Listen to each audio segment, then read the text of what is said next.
Caribbean Newsline is brought to you by the Barbados Tourism Marketing Inc.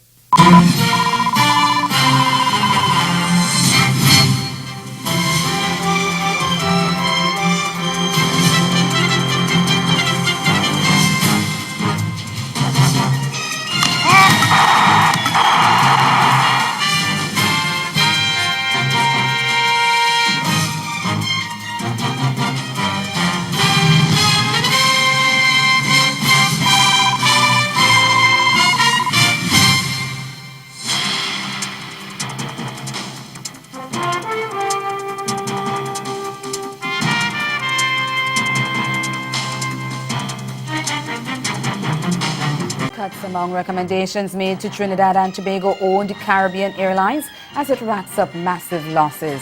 That's our top story in Caribbean Newsline for Tuesday, November 14. From the CMC News Center in Bridgetown, I'm Nicole Best. Good evening. The state-owned carrier has been told that it should cut unprofitable routes, freeze wages and end sweetheart deals with pilots to help return the company to profitability. In its review of the airline, a joint select committee of Parliament on Monday said it had made mind-boggling findings.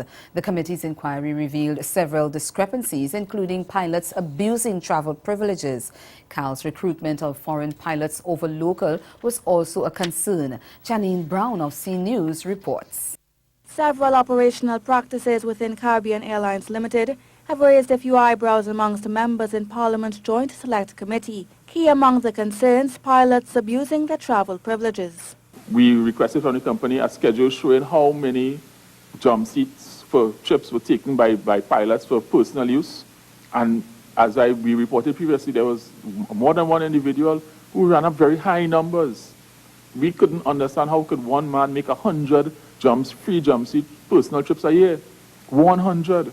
I mean, when do you work? The committee recommends instead that the first 20 jump seats used for personal reasons be deducted from the employee's annual allocation of free travel, after which an additional 20 flights max can be accessed. CAL is also being advised to reconsider some of its standard routes to North American destinations, as records show a continuous decline in passenger numbers. Where over the past 5 years, there have been unabated trend of declining passenger numbers and massive financial losses. Chairman David Small says that this reality should serve as a clarion call for management to address the matter within the JSE's recommended time of 3 months. I have masses of information, and we won't put the exact numbers out there, but the losses the Caribbean Airlines have suffered on some of these routes in the past 5 years are massive, massive losses. Additionally, the JSE says it is peeved by CAL's hiring of foreign pilot staff when there is a clear abundance of local professionals who can do the job. We have enough there, lots of pilots that we're aware of who are qualified and trained can't get a job at Caribbean Airlines. Why are they advertising internationally for pilots? So this was an issue that particularly peeved this committee when, by their own admission, when they sought pilots locally, there was an abundant supply. The committee did derive, however, that the company seems to have a strong brand loyalty despite its several shortcomings. It recommends this be utilized to steer the company back to profitability. More than 24 former Guyanese government officials will soon be facing the law courts for alleged wrongdoing in public office. The Guyana State Assets Recovery Agency says it has 25 solid cases of officials under the former People's Progressive Party administration using their high office to unlawfully acquire properties. The agency's Deputy Director Aubrey Heath Rettmeyer said with the Cabinet's approval of required resources for its work, lawyers would begin proceedings against the accused. Heath Rettmeyer says they have lawyers standing by and things will move forward apace once the approval is given. And he assured that the agency was not on a witch hunt, but simply collecting what belonged to the people of Guyana. The David Granger administration has promised to be in touch on corruption. That's to be tough on corruption, but it has been dodged by alleged allegations that it is unfair going after former PPP officials. Now, after 12 hours of deliberations and 168 amendments, the controversial National Identification and Registration Bill was passed in the Senate in Jamaica last night. The bill, when it becomes law, will facilitate the implementation of a national identification system that will see each citizen provided with a 9-digit national identification number, which they will have for life.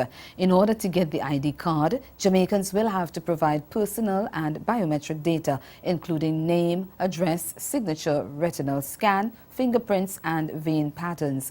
The amendments to the bill include a provision that every registered individual is entitled to obtain a record of all requests made about their personal data. Despite the changes, opposition senators did not vote in favor of the bill. They insisted that it was rushed and not properly thought out, and also suggested that the legislation should have gone before a joint select committee of Parliament, which could consult with various interest groups. But Prime Minister Andrew Holness has called citizens to support the legislation, saying it will help fight corruption and improve governance and management of the social, economic and security programs. Requires a process of establishing, verifying and certifying identity. Several different databases of identity using different standards and means of identification without a means of cross-matching does not enhance transparency. It allows corrupt persons to escape accountability if you can't identify who. It creates an ecosystem of informality, permissiveness, and dark corners in which corruption hides and thrives. The amended bill will return to the House of Representatives for final review, but preparations are already in high gear to implement the registration program, which will cost $68 million. Speaking at a press briefing on Tuesday, Chief Technical Director in the Office of the Prime Minister, Jacqueline Lynch Stewart, said that depending on how quickly the lower house can pass the amendments made in the Senate, a pilot project will begin in 2019, and civil servants will be the first to be formally registered. Public sector employees are stationed island-wide, so it gives us a good feel of how to enroll people island-wide. Public sector employees are also a good reflection of our communities because we have different income groups within the public sector. So we felt it was a good pilot to give us, because as you can appreciate, if you're doing anything like this, you want to do a pilot to learn, to tweak, to fix before you go in a national rollout. And so that is also why that sector was considered and chosen for the pilot. The British Virgin Islands is getting $3 million from the Caribbean Development Bank, the CDB, to clean up the territory in the aftermath of 3 major weather events earlier this year. Premier Dr. Orlando Smith told legislators on Monday that $600,000 of that amount is a grant and $2.5 million is being loaned. But he could not say at the time what the loan repayment would be. The BVI was impacted by a tropical wave in August and 2 Category 5 hurricanes, Irma and Maria, in September. Still to come in Caribbean Newsline, a teenager charged with capital murder in Grenada. Stay with us. There's more news after the break. From November 16th to 19th, 2017 for the Barbados Food and Rum Festival, where acclaimed Barbadian chefs and mixologists are joined by Chef Jean-Georges of the US, Chef Tom Akins of the UK, Chef Chris De La Rosa of Canada, to create dining experiences to delight the senses. Visit GoingPlacesTravel.com to book your packages and visit www.foodandrum.com for more information. Grow your business or promote your event through the services offered by the Caribbean Media Corporation and CaribVision. Our distribution provides a platform on cable, terrestrial television, and websites. We cover carnivals and events from across the region. We can bring your event live and alive to the world. For music makers, program producers, businesses, we can expand your reach to in excess of 2 million households daily. Our other services include news updates to enhance your media products, studio space for program and development. We can facilitate the launch of new products and services and training. Contact us and we will help you unleash your creative ability, develop products and services, and provide the medium to watch them grow. Contact Loretta Skeet at cmccaribbean.com or call her 1-246-467-1044 or 1-246-253-3889. Call and book your carnival or event today.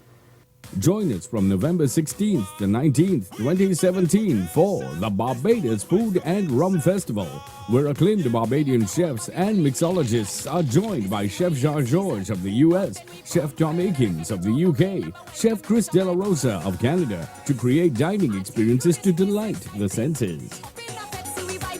Visit GoingPlacesTravel.com to book your packages and visit www.foodandrum.com for more information.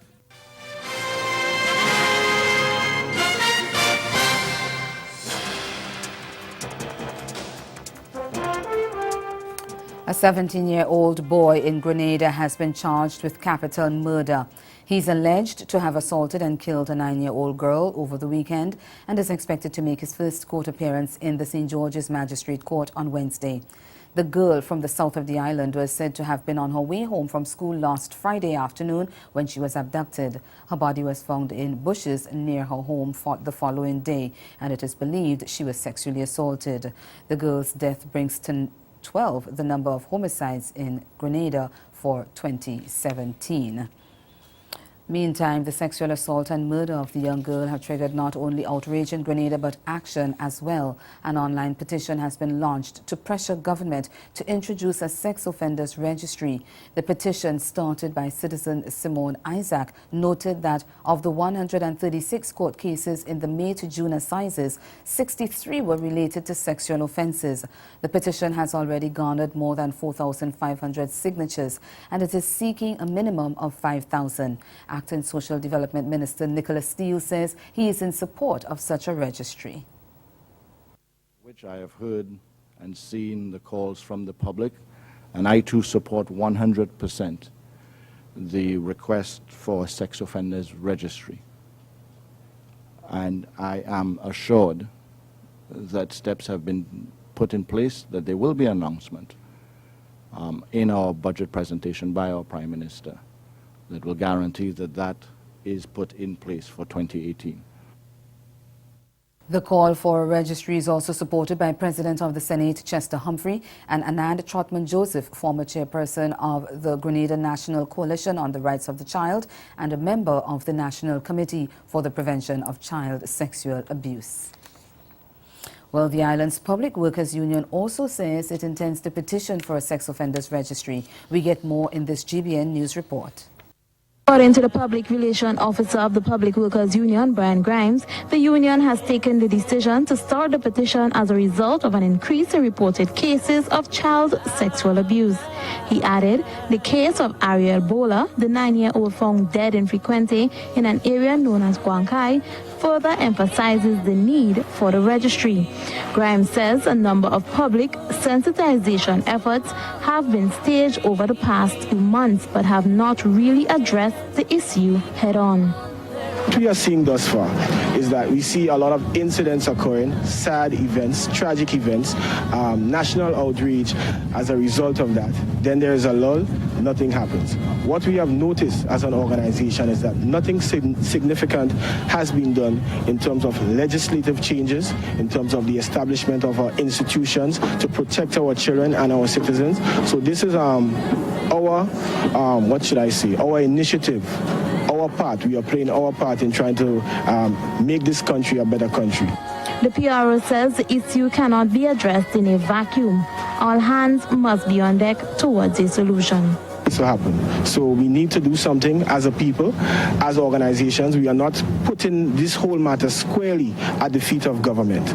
This is a national matter. All institutions are supposed to be involved. Opposition, government, civil society, churches, we all have to do our part.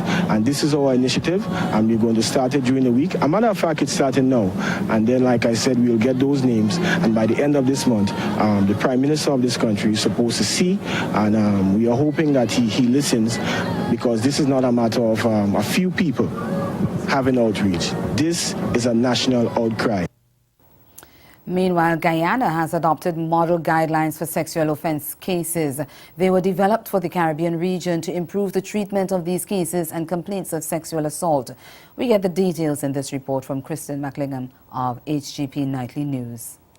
The model guidelines for sexual offense cases was executed under the Judicial Reform and Institutional Strengthening Project, JURIST, and will provide the Caribbean with internationally best practices while offering a rights-based approach to the treatment of complainants and vulnerable witnesses, including children in sexual assault cases. That's according to Guyana's Chancellor of the Judiciary, Yonet Cummings-Edwards. We know that sexual violence in the Caribbean is a big problem. We know too that there is underreporting of many cases involving sexual assaults. And for those few cases that have been reported, the complaint is, and justifiably so, that they have not been handled very well at times, be it at the investigative stage, the trial stage, or the response stage, or even after the adjudication of the matter. Chancellor of the Judiciary, Yonet Cummings-Edwards, during the launch of the model guidelines for sexual offense cases at the Guyana Pegasus Hotel on Monday. She lamented that it is a fact that there are many cases which either go unreported or are not dealt with as effectively as they should.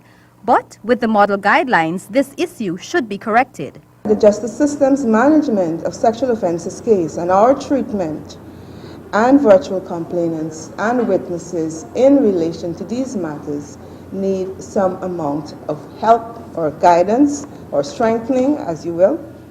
Additionally, Minister of Social Protection Amna Ali stated that there are a number of social ills that exist within society that require strategic inventions and policy guidelines targeting all stakeholders. And that is why today I am so pleased that Guyana has adopted the model guidelines for sexual offenses in the Caribbean, which will further facilitate the implementation of international conventions. Meanwhile, Canadian High Commissioner to Guyana Lillian Chatterjee noted that the launch of the model guidelines for sexual offense cases in Guyana represents a significant milestone for not only this country, but the Caribbean region. It also provides guidance to justice sector stakeholders involved in the reporting, investigation, prosecution, and adjudication of sexual offenses. These stakeholders include judicial officers, prosecutors, police, and health and psychosocial care providers from both government and non-governmental organizations. And ahead in Newsline Sport, Jamaican sprinter Nesta Carter to go before the Court of Arbitration for Sport. Stay with us. We'll have the details of that story and more after this break.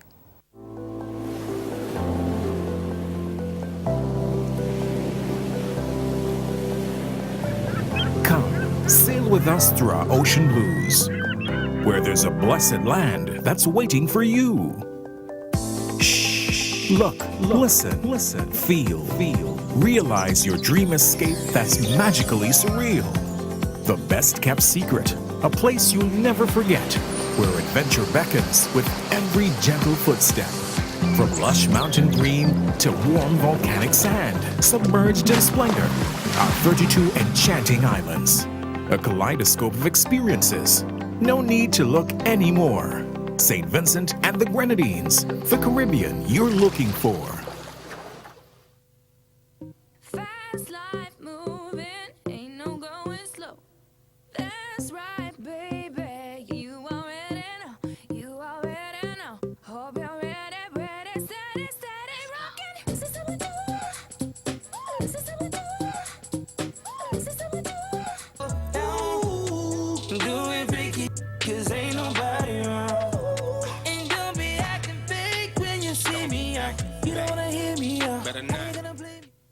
And you're right on point. You're right on point, because once we discover what is our real identity, not just simply human beings attempting to become spiritual, but spiritual beings who are practicing to become human, and we find out what that purpose is in having been born, not unto ourselves, not for a very narcissistic or self-centered purpose, but in reality living for the sake of others, that we leave a mark.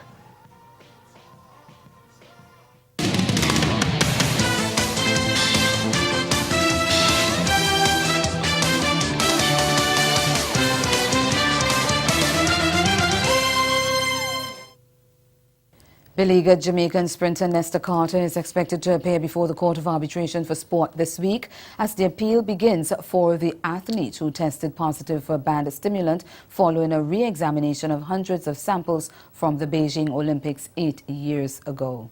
Nesta Carter is currently in Switzerland ahead of his hearing at the Court of Arbitration for Sport. Carter is challenging the January decision of the International Olympic Committee to find him guilty of a doping offense. The sprinter is seeking to have CAS reverse the IOC's decision to strip him and his sprint relay teammates of the Olympic gold medal from the 2008 Beijing Olympics. He will be represented by two UK-based attorneys, Queen's Counsel Kate Gallafant and Kendra Potts. Potts had also represented Carter during the IOC's hearing in October last year. Carter was found guilty by the IOC's three-member disciplinary commission for the doping of a stimulant after the reanalysis of the sample from the 2008 Olympics. The IOC, which stores samples for 10 years and retests the latest with scientific methods, also revealed that another 66 athletes had positive results from the London 2012 Olympics. Several of those athletes have since been banned and stripped of medals following the IOC hearing. Trinidad and Tobago senior football squad head coach Dennis Lawrence says Grenada has shown itself to be a very organized team in the region. He made the comments at a press conference after the Spice Isle managed a draw against the Warriors at an international friendly over the weekend. TNT were 2-0 down into the second half before they got two late goals in the dying moments of the game to call it even. Lawrence says TNT were forced to dig deep to bounce back. Compliment the players and the character they showed to get back into that game the way they did. I thought Grenada were very, very well organized, made it extremely difficult for us, and they worked extremely hard. And I think we had to dig deep tonight because these games are never easy. These games could never ever be easy. Grenada is one of the countries in the Caribbean that you can see the progress that they're trying to make. They're trying to work and build on something. So I think it was a very good test for us tonight. Meanwhile, Lawrence's men are gearing up for another football friendly on Tuesday evening at the Otto Bolton Stadium. That's the Otto Bolton Stadium. This time they clash with Guyana, and the coach of the South American squad say they're eagerly hoping for a draw against the regional giants. Tells us more.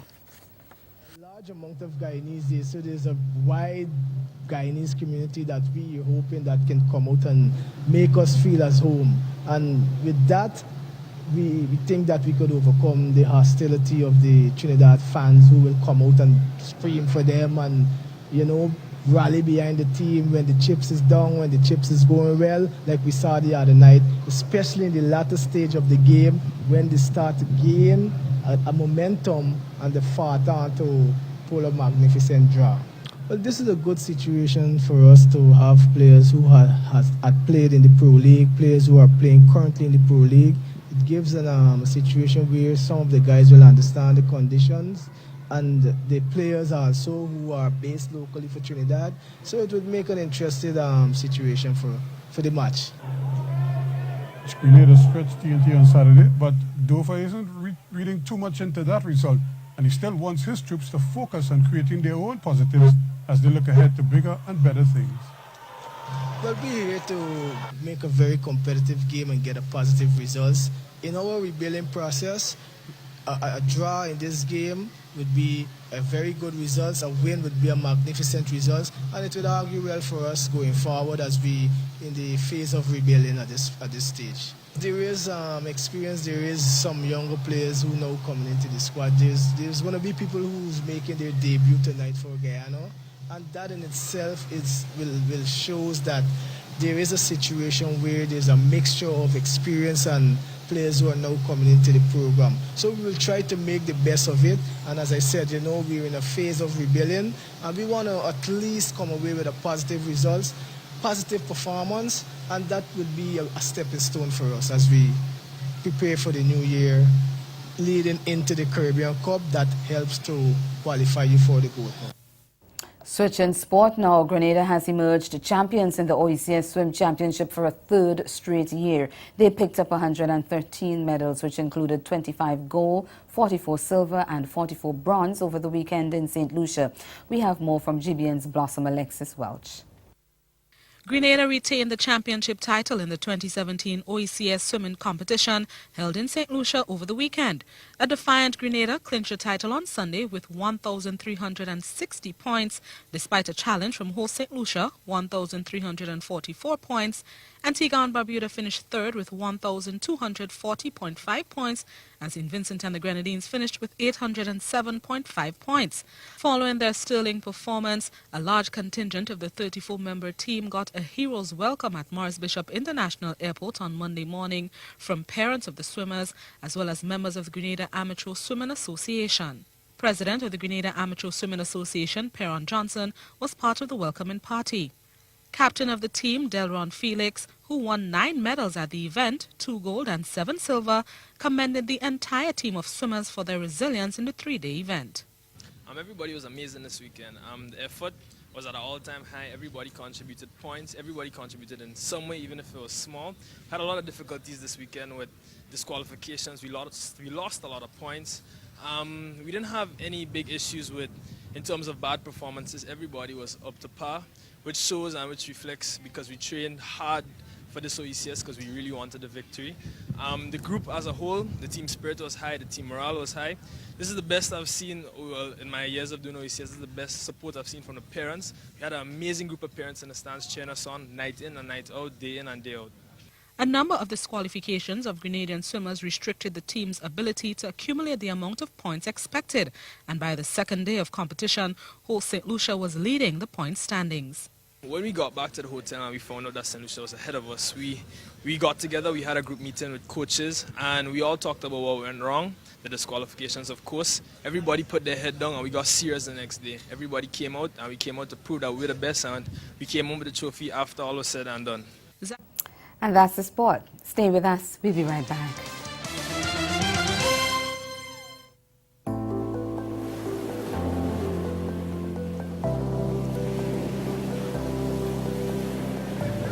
Come, sail with us through our ocean blues, where there's a blessed land that's waiting for you. Shh, look, listen, feel, realize your dream escape that's magically surreal. The best kept secret, a place you'll never forget, where adventure beckons with every gentle footstep.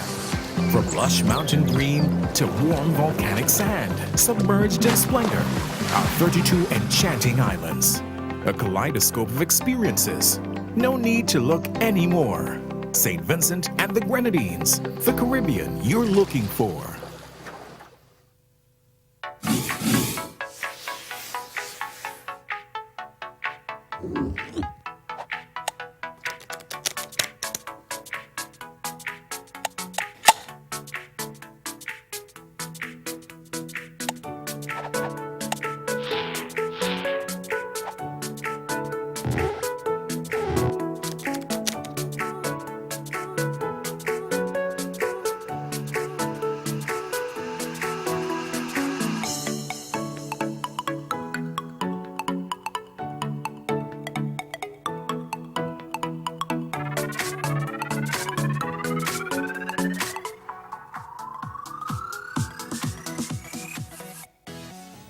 Again, the major developments of this day: Trinidad and Tobago's Caribbean Airlines advised to cut routes and end sweetheart deals with pilots to help return the company to profitability. And in sport, Jamaican sprinter Nesta Carter to appear before the Court of Arbitration for Sport to appeal after testing positive for a banned stimulant. That's Caribbean Newsline. For news and sport around the clock, log on to CarnaNews.com. We'll be back here again tomorrow. But from all of us at CMC News, thank you for watching and do have yourselves a good night.